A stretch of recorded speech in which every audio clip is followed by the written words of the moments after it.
Bonjour. Le 28 janvier dernier, l'Assemblée nationale française a voté une loi pour l'abolition de l'obligation conjugale. En termes très simples, ça voulait dire que les conjoints ne sont plus obligés d'avoir des relations sexuelles dans le cadre du mariage. Plus finement parlant, ça veut dire que l'Assemblée française est en train d'introduire globalement le droit est en train d'introduire une nouvelle infraction dans l'arsenal juridique des infractions, celui du viol conjugal. Plus subtilement, ça veut dire que la notion de consentement change de dimension. Nous partons du consentement permanent vers le consentement individuel, c'est-à-dire qu'il n'y aura plus un consentement du simple fait d'avoir accepté le mariage et de dire que voilà, je suis à la disposition de quelqu'un physiquement. Le consentement devient individuel et doit se présenter à chaque instant. Alors c'est là la complexité du problème parce que la notion du consentement est une invention du droit.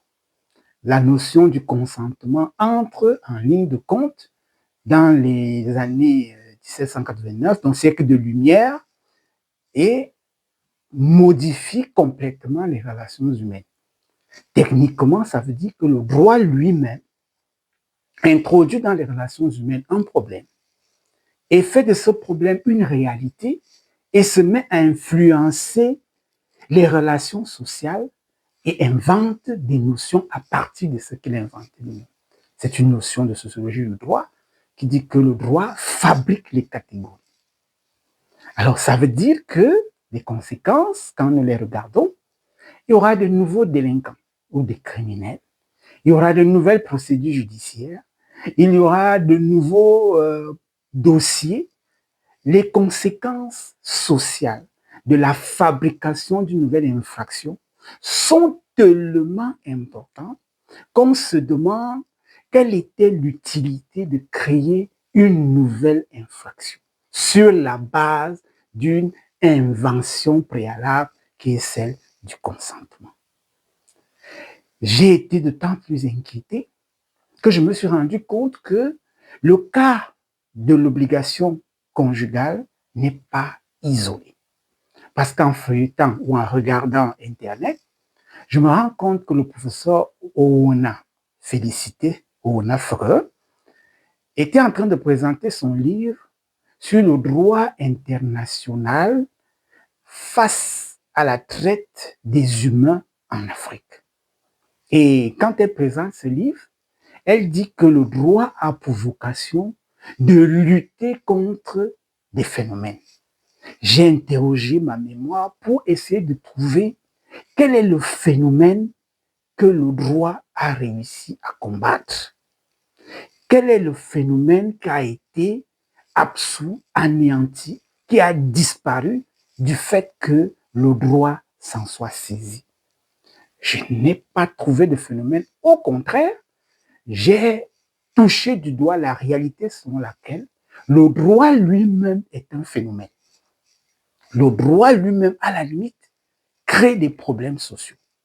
Je me suis rendu compte que le droit fabrique lui-même un phénomène, commence à le combattre, n'arrive pas à le combattre et laisse à la société un ensemble de problèmes qui conduisent à la mort. Alors je me suis posé la question de savoir, est-ce que le droit n'est pas le fruit défendu? Parce que dans la Bible, lorsque le serpent vient rencontrer Ève et que Ève lui dit qu'il y a un arbre qu'ils ne peuvent pas manger, le serpent lui dit qu'il s'agit de l'arbre de la connaissance du bien et du mal.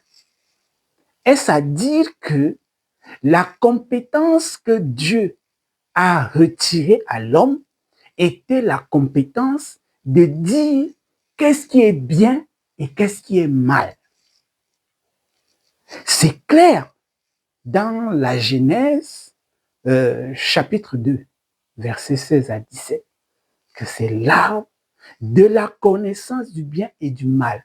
Et que si on mange cet arbre, on en meurt. Donc, la connaissance du bien et du mal, selon Dieu, devait aboutir à des problèmes. Car quand on avance dans la lecture de la Genèse, au chapitre 3, verset 22, Dieu dit, l'homme est déjà l'un d'entre nous parce qu'il a découvert ce qui est bien et ce qui est mal. Ça veut dire que cette compétence a été réservée uniquement à Dieu par lui-même. Malheureusement, c'est exactement ce que le droit fait. Le droit, c'est la compétence que l'homme se donne de décider de ce qui est bon et de ce qui est mauvais, de définir les éléments de qualification des actes. Et puis, par le principe de la légalité des délits et des peines, c'est lui qui décide de ce qu'il faut faire à une personne qui aura commis telle ou telle infraction.